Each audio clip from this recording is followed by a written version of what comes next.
सरकार ने फरमाया है, उलमाओ उम्मती का अंबियाए बनी इसराइल, हमारी उम्मत के उलमा बनी इसराइल के नबियों की तरह। और बनी इसराइल किसे कहा जाता है? हजरत याकूब अलैहिस्सलाम से लेकर के हजरत ईसा अलैहिस्सलाम तक जितने अंबियाए किराम हैं, इनको कहा जाता है बनी इसराइल। ठीक, इनका जिक्र कुरान पाक में आया हुआ है। तो सरकार ने अपनी उम्मत के उलमा को बनी इसराइल के नबियों की तरह फरमाया। तो इस पर हजरत मूसा अलैहिस्सलाम ने अल्लाह ताला की बारगाह में अर्ज किया, मौला ये कैसे हो सकता है कि तेरे महबूब की उम्मत के उलमा हमारी जमात के नबियों की तरह हो जाए? तो अल्लाह ताला ने उनके सामने इमाम गजाली की रूह मुबारक को पेश किया। अभी वो दुनिया में आए नहीं है, मगर हजरत मूसा अलैहिस्सलाम के एतराज का जवाब देने के लिए सरकार की उम्मत के जिस आलिम को पेश किया गया हजरत मूसा के सामने, उनका नाम है हजरत इमाम गजाली। आलम अरवाह से पूरी तवज्जो रखें। ए बाबू थोड़ा सा शोर कम करो। इमाम गजाली की रूह मुबारक लाई गई और हजरत मूसा अलैहिस्सलाम के सामने पेश की गई कि ये मेरे महबूब की उम्मत के आलिम, इनसे आप बात कर लें, देखें ये आपके तरह है कि नहीं मर्तबे में। तो हजरत मूसा अलैहिस्सलाम ने उनसे पूछा कि हुजूर आपका नाम क्या है? इमाम गजाली से हजरत मूसा अलैहिस्सलाम ने पूछा कि आप अपना नाम बताएं। तो आपने कहा कि मेरा नाम मोहम्मद इब्ने मोहम्मद इब्ने मोहम्मद इब्ने मोहम्मद, 7 पुश्तों तक का नाम बता डाला। किसने? इमाम गजाली। ठीक है, नाम सिर्फ उनका पूछा, मगर उन्होंने 7 पुश्तों का नाम बताया कि मोहम्मद ही है। तो हजरत मूसा अलैहिस्सलाम ने कहा कि हमने तो सिर्फ आपका नाम पूछा था, आपने अपने बाप का, फिर अपने बाप का, फिर दादा पर दादा, लकड़ दादा, पूरे खानदान का नाम बताने की क्या जरूरत है? अच्छा, और आपके खानदान में ये खूबी है कि 70 पुश्तों तक नाम मोहम्मद ही रहता था, इमाम गजाली। तो जब इन्होंने हजरत मूसा अलैहिस्सलाम ने इमाम गजाली से कहा कि आपने इतने नाम क्यों बताए, तो पलट के एतराज इमाम गजाली ने हजरत मूसा अलैहिस्सलाम पर यह कर दिया।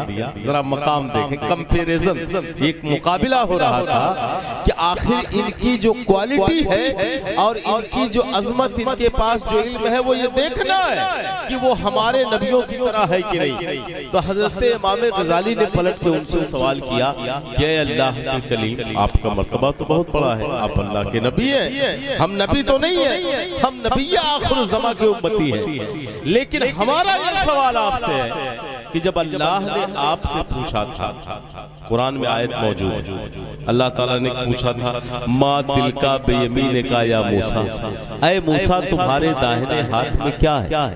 जब फिरौन के मुकाबले में वो गए थे, तो हजरत मूसा ने कहा, मौला मेरे हाथ में एक असा है, लाठी जिसे कहते हैं, असाए मूसा का नाम आप सुने, और मैं इस असा से जो है बड़े काम लेता हूँ। फिरौन के मुकाबिल में ये असा अजदहा बन जाता है जो उसके तमाम जादूगरों को निगल लेता है। इसी असा से मैं पत्ते तोड़ता हूँ, सहारा लेता हूँ, तकिया लगाता हूँ, टेक लगाता हूँ। तो आपने कहा, आपसे तो सिर्फ अल्लाह ने ये पूछा था कि आपके दाएं हाथ में क्या है, मगर आपने इतनी वजह क्यों बता डाली?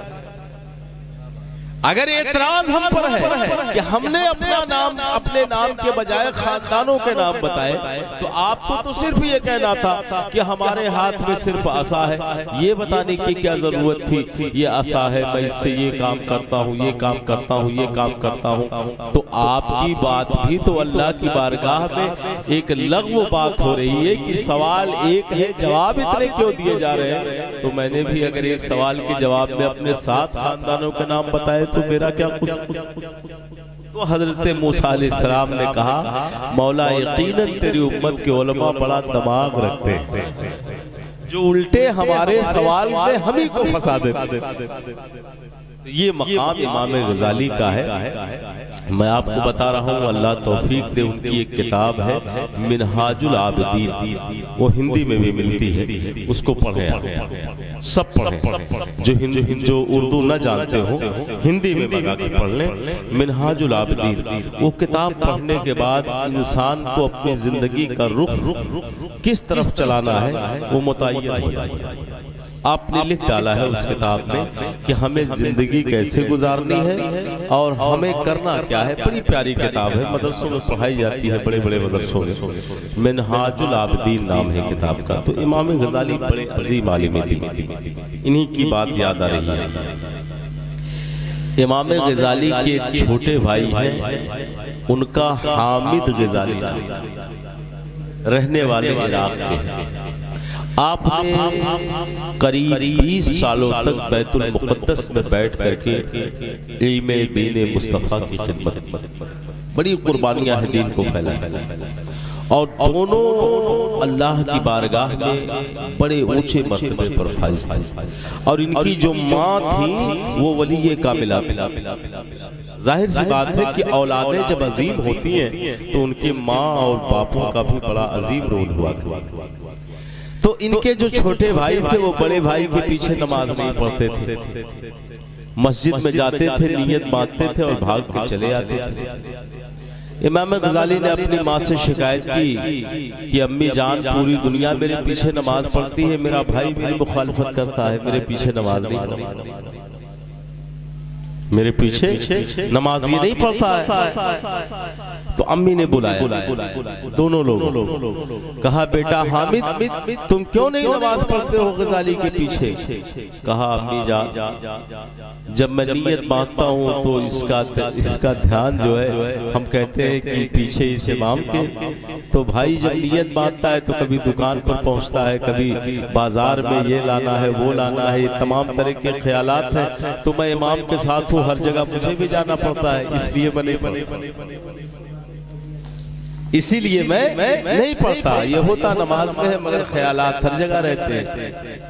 तो अम्मी फरमाती हैं, इस्लाह का अंदाज देखें, कि तुम अपनी नमाज पढ़ने जाते हो कि अपने भाई की टोह और फिक्र में लगे रहते हो? ये जाता कहाँ? तुम्हें सिर्फ अपनी नमाज पे फिक्र रखनी चाहिए, उसके दिल पे फिक्र रखने की जरूरत नहीं है, अपने दिल पे फिक्र रखो। फिर उसके बाद ये वो शख्सियतें हैं जिनके हम तज़किरे सुनते हैं, पूरी मिल्लत सुनती है, लेकिन इनको ये मकाम जो मिला है कैसे मिला? उसी को इकबाल साहब कहते हैं, अत्तार हो, रूमी हो, राजी हो, गजाली हो, कुछ हाथ नहीं आता बेआहे सहरगाही, जब तक सुबह को उठकर अल्लाह की बारगाह में रोते नहीं है, रातों को जागते नहीं है, तब तक ये मकामात मिलते नहीं। ये इकबाल साहब कहना चाहते हैं कि इतनी बड़ी बड़ी शख्सियतें बगैर आहे सहर के, बगैर शब्बेदारी के, बगैर मेहनतों के यह मकामे बुलंद नहीं पाते हैं। हम और आप कैसे समझते हैं कि बिस्तर पे बैठे बैठे अल्लाह राजी हो जाए? इस राह में दुश्वारियां, घाटियां हैं, अबूर करना है। अल्लाह की रजा के लिए इस दुनिया का सबसे मुश्किल काम बता दो। इंसान तो सब कर लेता है, जितनी ताकत होती है उतना कर लेता है, लेकिन ईमान का एक सबसे आला दर्जा आपको बता दूं, सरकार ने फरमाया है, अल हुब्बु फिल्लाह वल बुग़्ज़ु फिल्लाह, दोस्ती और दुश्मनी अल्लाह के लिए, अपने लिए नहीं। अल्लाह के लिए अगर बंदा दोस्ती और दुश्मनी रख रहा है, समझ लो दीन का, ईमान का वो बहुत बड़ा तकाजा पूरा कर रहा है। और दुनिया का सबसे मुश्किल तरीन काम भी यही है कि अल्लाह की रजा के लिए ताल्लुक को बहाल रखना किसी से, यही चीज नहीं हो पाती हमसे। हमारी नफ्स हमारी अना वहां रहती है। ये बात नहीं रहती कि ये दुश्मनी ये दोस्ती अल्लाह की रजा के लिए, अगरचे वो हमारे लिए नागवार हो, लेकिन अल्लाह की रजा के लिए ताल्लुकात का बहाल रखना इस वक्त दुनिया का सबसे मुश्किल तरीन काम है। और अगर ये चीज हो जाए तो इंशाअल्लाह माशरे की 1000 बुराइयों का खात्मा हो सकता है। हमारा प्यारा दीन इस्लाम, मुसलमान किसी अच्छे दिन की तलाश में नहीं है। दुनिया को अच्छे दिनों की तलाश होगी, लेकिन हमारे अच्छे दिन तो जब हमारे आका आए तभी से शुरू होगी। कि हमारे अच्छे दिन की शुरुआत तो सरकार के आने से, जहालत की तारीकियों से आका हमें निकाल दिए और अपनी शरीयत पाक दे दी, अल्लाह की किताब दे दी, कानून जिंदगी अता फरमा दिया। और अब तक सरकार का इंतजाम देखें उलमा क्या करते हैं। उलमा वही बात तो बताते हैं जो सरकार की बात है, वो अपनी तरफ से तो कुछ नहीं कहते। अल्लाह रसूल का फरमान हम तक पहुंचाते हैं, वो रोशनी तो अब तक चली आ रही है जो सरकार ने दिया है। दुनिया का सबसे पहला मदरसा जो आका ने कायम फरमाया उसका नाम है सुफ़ा। मदीने मुनव्वरा में आप जाएं, किस्मत लेकर के जाए हम सबको, वहां पर एक चबूतरा है जिस पे सरकार तशरीफ फरमा होते थे और सामने सहाबा होते थे और एक किताब आका पढ़ाते हैं, मौलवी कायनात।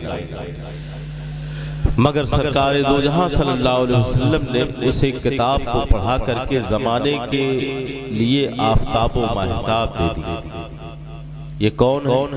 हजरत सैयदना उमर फारूक आज़म, सैयदना मौलाए कायनात शेर खुदा, हज़रत उस्मान गनी, हज़रत अबूबकर सिद्दीक, ये तो बड़े बड़े सहाबा हैं। इस तरीके से लातादाद सहाबा हैं जिन्हें सरकार ने पढ़ाया। अच्छा, वो मदरसा जो था ना, वो बस यूं आप समझ लें कि उस पे जो छप्पर था वो खजूरों के पत्तों का था, उसमें तने लगे थे खजूरों के, कोई सुतून पिलर्स नहीं थे।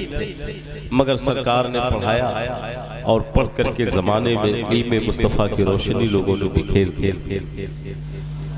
हजरत सैयदना उमर फारूक आज़म का एक वाकया मुझे याद आ रहा है। जब ईरान आपने फतेह किया, उस दौर के कैसर व किसरा जिसे कहा जाए, जैसे आज के दौर का सुपर पावर अमेरिका, उस दौर का सुपर पावर ईरान, कैसर व किसरा कहा जाता। वहां आपने जब फतेह किया, असल में मैं आपको अपनी तारीख की तरफ लेकर के चल रहा हूं। बहुत कम मौका मिलता है कि आपसे तुम ये सुबीन भाई को अल्लाह सलामत रखे और आप सब लोगों को कम से कम कुछ इस तरीके की महफिल कर देते हैं कि कुछ आपसे बात करने को मौका मिल जाता है। हो सकता है खुदा करे कि मिल जाए रोशनी इनसे। हम लोग यहाँ बैठ के अपना भूला सबक याद करें, अपनी जिंदगी के लिए राहें मुतय्यन करें। लोग कोशिश करते हैं, उलमा को बुलाते हैं। बड़े अजीब खतीब हमारे इस आज की बज़्म में आए, हजरत अल्लामा खुर्शीदुल इस्लाम साहब, उन्हें भी आप सुनेंगे। अभी कुछ दिन पहले जो है हजरत उतरौला से तशरीफ लाए थे, कारी नूर आलम साहब, सारे लोग मेहनतें करते भी। कल लालगंज मदरसे में जलसा था, अक्सर लोग गए। इन जलसों का मकसद क्या होता है? आह और वाह नहीं, यहाँ से कुछ सीखें। एक जलसे से एक चीज पे अमल करते, अब तक कई चीजें हमारी जो है सुधर गई हुई। तो ईरान की जो जंग हुई थी, ये बड़ी खौफनाक जंग थी। प्यारे आका करीम सल्लल्लाहु अलैहि वसल्लम के दुनिया से तशरीफ ले गए हुए करीब 20 साल का अरसा, 15-20 साल का जमाना गुजरा। हुकूमत है सैयदना उमर फारूक आज़म।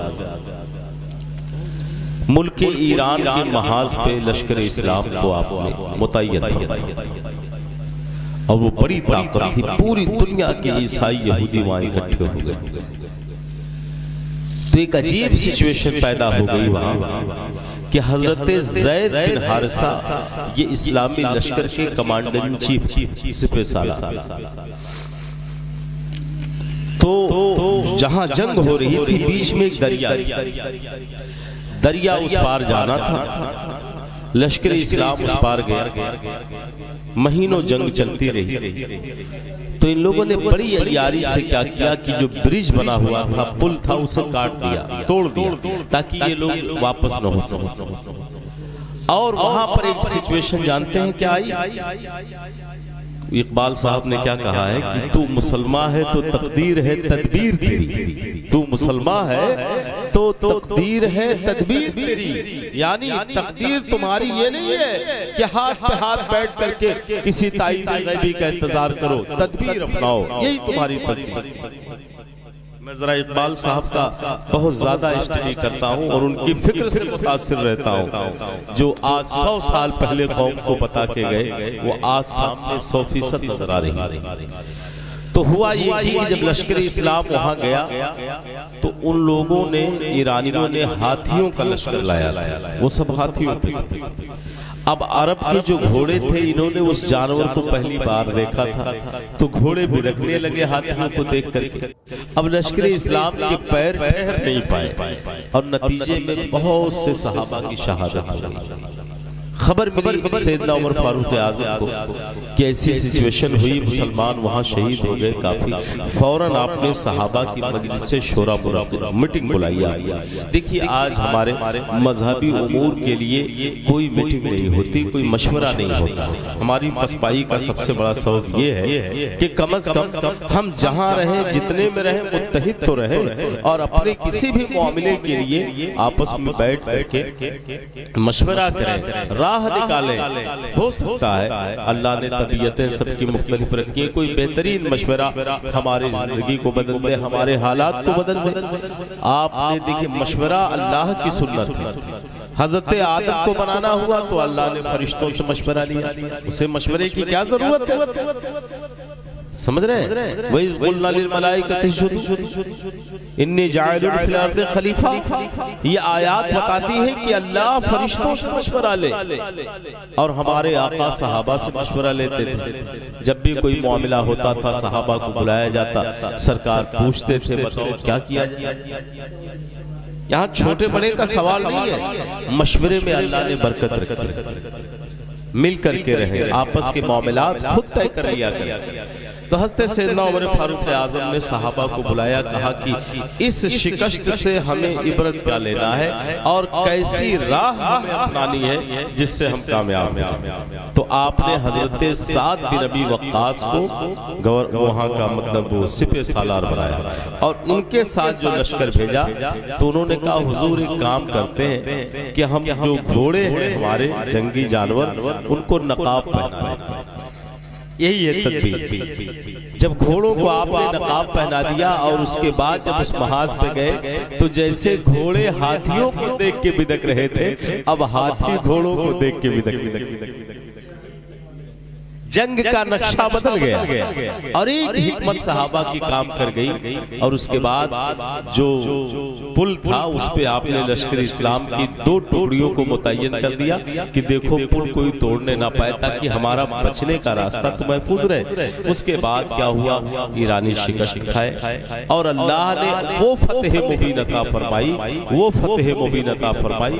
वो दीन के लिए लड़ते थे, अल्लाह की मदद साथ चला करती थी। तो वहां पर एक कालीन था जो ईरान के बादशाह, ईरान का बादशाह उसी पे बैठता था। उसको जानते हैं क्या कहा जाता था?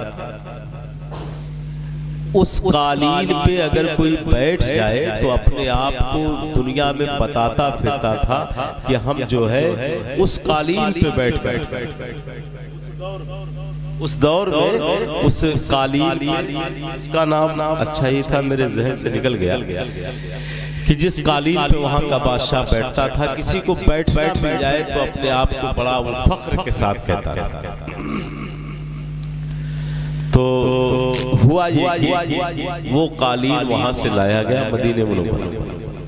सहाबे किराम बहुत कुछ लेकर के आए, बड़े माले गनीमत आए, लेकिन ये हुआ कि ये कालीन बड़ा कीमती है। यही वो कालीन है कि जिसपे जाने वाला दुनिया में बताया करता था कि हम जो है इस कालीन पे बैठ करके आए हैं। तो इसको अच्छा ऐसा करते हैं कि मस्जिद नबवी शरीफ में इसको बिछा दिया जाए ताकि लोग इस पर नमाज पढ़ें। ये सहाबा ने मशवरा दिया सैयदना उमर फारूक आज़म को कि इस कालीन को मस्जिद नबी में बिछाया जाए। तो जरा सा ईमान पे कुर्बान जाए, यही वो ईमान है कि जिसके बारे में इकबाल ने कहा था कि दरियाओं के दिल जिससे दहल जाए वो तूफान, वो हल्क़े यारा तो वो रेशम की तरह नरम, रिज़्म हक़ो बातिल हो तो फौलाद है मोमिन, फौलाद है मोमिन। जश्ते नहीं कोई जश्को हुमाम इसकी नजर में, जिब्रीलो सराफील का सैयद है मोमिन। तो जिब्रील का भी शिकार करने वाला है, जिब्रील जिसका गुलाम है, इसराफील जिसका गुलाम है। जश्ते नहीं जश्को हुमाम इसकी नजर में, जिब्रीलो सराफील का सैयद है मोमिन। हजरत सैयदना उमर फारूक आज़म फरमाते हैं कि इस कालीन का मकाम आका की मस्जिद नहीं है, इसे वहां बिछाया जाए जिस पर मोमिन अपने चप्पल और जूते उतारे। इस कालीन का मकाम यही है कि मोमिन का सर नहीं लगेगा, मोमिन के पैरों तले से रोता जाए। दुनिया की निगाह में इसकी वैल्यू होगी, इसकी अजमत होगी, मगर मोमिनीन के कदमों के नीचे इसे बिछाया जाएगा, सजदे के नीचे नहीं बिछाया जाएगा। वो कौन सा ईमान था? कहते हैं इस कालीन पे बैठने वाला फख्र करे, हम तो उस नबी के गदा हैं, जिस उस गली का गदा हुआ जिसमें मांगते ताजदार फिरते। इस कालीन की क्या वैल्यू है? सरकार के कदमों में तो सारी कायनात था। जब इस ईमान के साथ मुसलमान बढ़ता था तो आप याद रखें उसके मसाइल गैब से हल हुआ करते। आज हमारी निगाहों में दीन हकीर हो रहा है, दुनिया अजीम हो रही है। खास बात यह है हमारे गुमराही की कि हमने दुनिया को दीन पर तरजीह दे रखा है। हमने दीन को अपनी जिंदगी में वो हैसियत नहीं थी दी जो दीन का तकाजा, जो दीन का हमसे मुतालबा था और जिसके लिए आका ने हमें दीन दिया था। काश अगर हम दीन को जगह देते ना तो हमारे दीन में तो वो रहनुमाइयां मौजूद है कि हमें किसी से इस्लाह लेने की जरूरत नहीं है। सरकार के दीन में जरा बताएं वो दीन कितना प्यारा है, उसके उसूल कितने प्यारे हैं कि जहां पर माँ बाप का हक, बीबी का हक, बहन का हक और माँ का हक, मुआशरे का हक, पड़ोसी का हक, दर्दमंदों के साथ हुस्ने सुलूक का हक। और जरा सा देखें ये वो सारी चीजें हैं जो हमारे दीन ने दिया है। आज जिनके पास ये चीजें नहीं है वो अपने आप को तो बताते हैं कि हम अमन वाले हैं, हम पीस और शांति वाले हैं, मगर इस्लाम नाम है किसी बहते के आंसुओं को पोंछ देने का, इस्लाम नाम है किसी दर्दमंद के काम आने का, इस्लाम नाम है किसी मजबूर को सहारा देने का। ये है इस्लाम की बेसिक तालीमात, ये है हमारे आका की तालीमात। जरा आप देखें इस्लाम कितना प्यारा दीन है, कितना प्यारा दीन है कि कुछ रातें अल्लाह ने बनाई है ना। आपने अभी शबे बरात गुजरी है, ये वो रात है जिसमें आम माफी का ऐलान अल्लाह फरमा देता है कि आज के दिन हम सबको माफ कर देंगे, लेकिन उसे नहीं जो आपस में लड़ रहे हैं, उन्हें सुलह कर लेने दें। ऐसे मौकों पर अहमियत दी गई कि तुम रिश्तों को बरकरार रखो। इस चीज की कितनी अहमियत दी गई, कतई ताल्लुक ना करो, सिला रहमी करो, अपनों के साथ हुस्न सुलूक करो। ये बताएं आप इतना प्यारा दीन कहाँ। एक सहाबी आए सरकार की बारगाह, कहा या रसूल अल्लाह मेरा बेटा गुम हो गया है, एक ही औलाद, तलाश करके परेशान हूँ, महीनों गुजर गए, उसका कोई सुराग नहीं मिला। आका आप दोनों जहान की खबर रखते हैं, मेरे बेटे के बारे में बता दें कि मेरा बेटा कुर्बान जाए, और कोई गैब क्या तुमसे छुपेगा भला, जब ना खुदा ही छुपा तुम पे करो रुदरू। आका फरमाते फला बाग में चले जाओ, तुम्हारा बच्चा और बच्चों के साथ खेल रहा है। वो सहाबी खुशी से पागल। जरा बताए वो बाप जो एक महीने के बाद अपने औलाद को पाए और वो भी एक बेटा हो, उसकी क्या कैफियत होगी। वो भागते हुए जाने लगे, सहाबी भागते हुए जा रहे थे अपने बेटे के लिए। सरकार ने फरमाया ठहरो, मैंने पता बता दिया है, परेशान होने की जरूरत नहीं है, जाओ, लेकिन एक काम करना, अपने बेटे को बेटा कह के ना बुलाना, नाम लेके बुलाना। कहने लगे या रसूल अल्लाह ऐसा क्यों?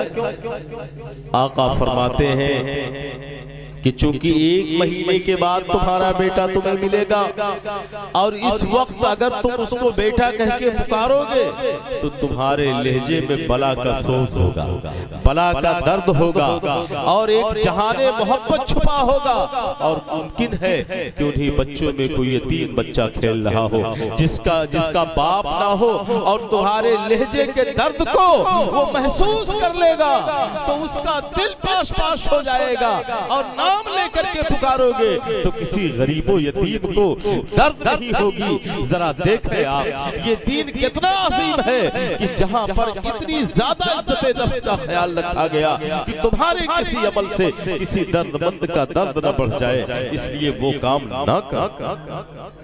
ये दीन कहां से मिलेगा?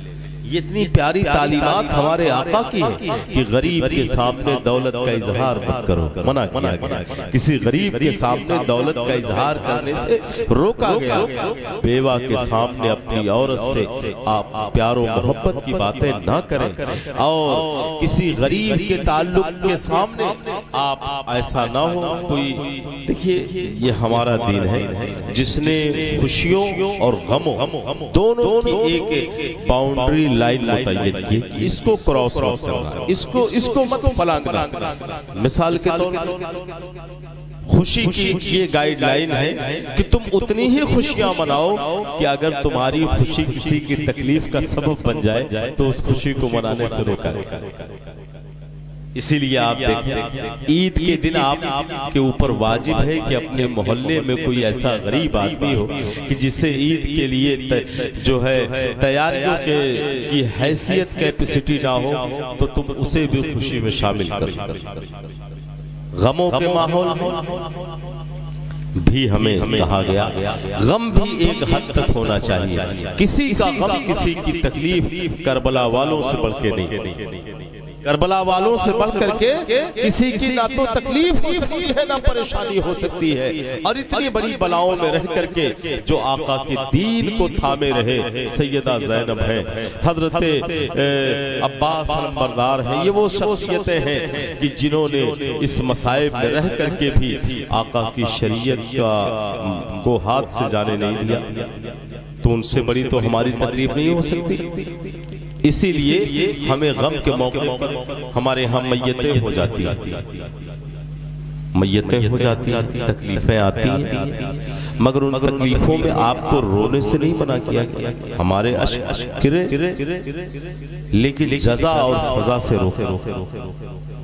जज़ा और फज़ा का मतलब होता है चीखना, चिल्लाना, सर पटकना, बाल उखेड़ना और जो है तमाम तरह की गैर शरई हरकतें करना। ये इसलिए मना किया गया गोया तुम अल्लाह की तक़सीम पर राजी नहीं। इसका मतलब यही तो हुआ कि अल्लाह ताला हमें जिस हाल में रखे हमें राजी रहना। और अगर हम चिल्लाते हैं और जो है दुनिया भर के खुराफात करते तो इसका मतलब अल्लाह की तक़सीम पर हम राजी नहीं है। मैं एक इवेंट आपके सामने रखता हूँ। दुरूद शरीफ दाइमन अलैका सय्यदी या रसूलल्लाह सल्लल्लाहु तआला अलैहि वसल्लम। इसमें गम के हवाले से बात आई है तो एक वाक़या बता रहा हूँ, शायद हमारे दिल को तस्कीन मिले। तारीख़ करबला में सैयदा ज़ैनब का नाम आपने सुना है। ये कौन है? इमाम पाक की बहन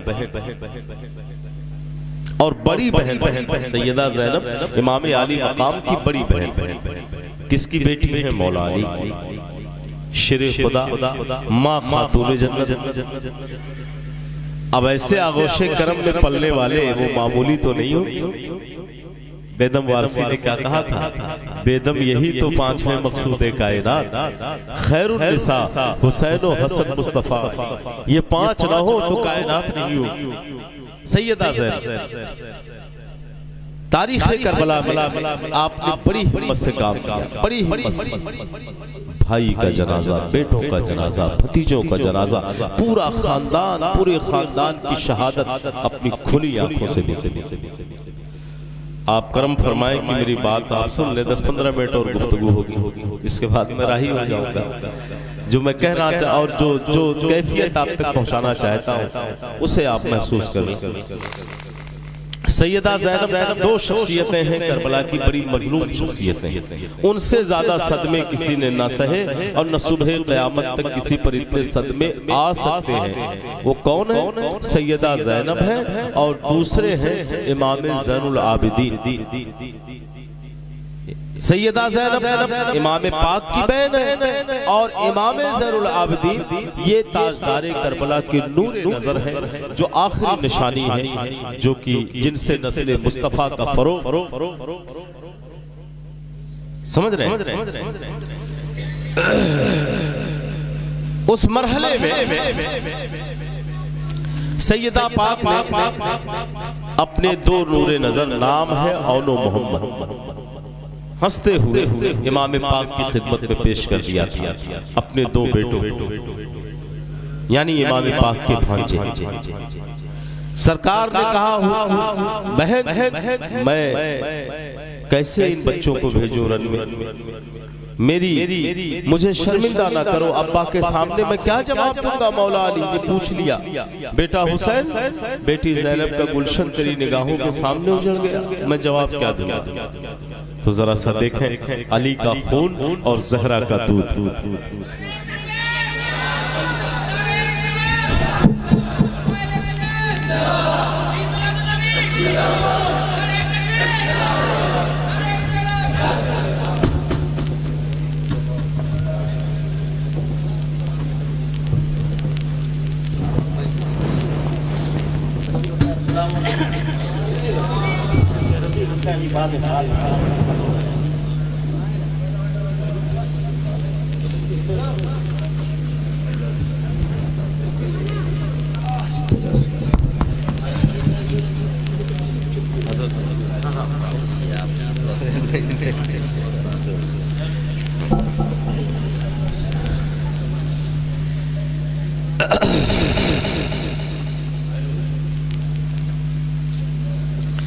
जमाना बड़े शौक से सुन रहा था, हम ही सो गए दास्तां कहते कहते, हम ही सो गए दास्तां कहते कहते। बड़े मुबारकबाद के काबिल हैं आप लोग कि हजरत आपकी आबादी में अच्छा दूसरी मरतबा हजरत की आमद हो रही है। हमारी जमात के बड़े बुजुर्ग आलिम दीन हैं हजरत, तो बड़े बड़े जलसों की गुज़िश्ता साल हमारे मदरसे लालगंज में हजरत की तारीख थी और हजरत पहुंचे ताखीर से, कोई वजह रही, मगर आपके यहाँ तो बहुत पहले आ गया। तो आप हजरात हजरत को सुने, मैं तो घर का खादिम, फिर इंशाअल्लाह मुलाकात होगी। बस मैं इजाजत के साथ गुफ्तगू की तकमील कर। तो हमारे दीन ने खुशियों और गमों की एक हद मुतय्यन की है, इससे तजावुज़ नहीं कर। तो आप जरा सा देखें, जो मैं अर्ज कर रहा था कि सैयदा ज़ैनब पाक तारीख़ करबला बड़ी हिम्मत से काम लेती, अपने पूरे खानदान की शहादत को खुली आंखों से देखा, अपने दो जिगर के टुकड़ों को भी आप पेश किया, और फिर यही नहीं बादे शहादत काफिले अहले बैत की, कारवाने अहले बैत की आप निगरानी भी कर रही हैं। पैदल करबला से मदीने गई, मदीने से कूफे गई, कूफे से दिमश्क आई, और कितने मसाइब बर्दाश्त किए। मोर्निंग का कलम कांप जाता है आपकी अजीमत को देखकर, आपकी इस्तिकामत को देखकर, मगर किसी मरहले में आपने सब्र का दामन नहीं छोड़ा, शरीयत मुस्तफा को अपना आइडियल बना के रखा। मगर एक लम्हा आया जब दर्द की दास्तान गुजर गई और मशक्कतों के बाद आप मदीने मुनव्वरा पहुंची हैं, अपने वतने मालूफ आप पहुंची हैं और घर में दाखिल हुई। घर में दाखिल हुई तो आपका अब दर्द जागा और मोहम्मद की याद आई और खाली घर को देख करके आपके निगाहें सर्द भरी और जुबान पर ये अल्फाज आए,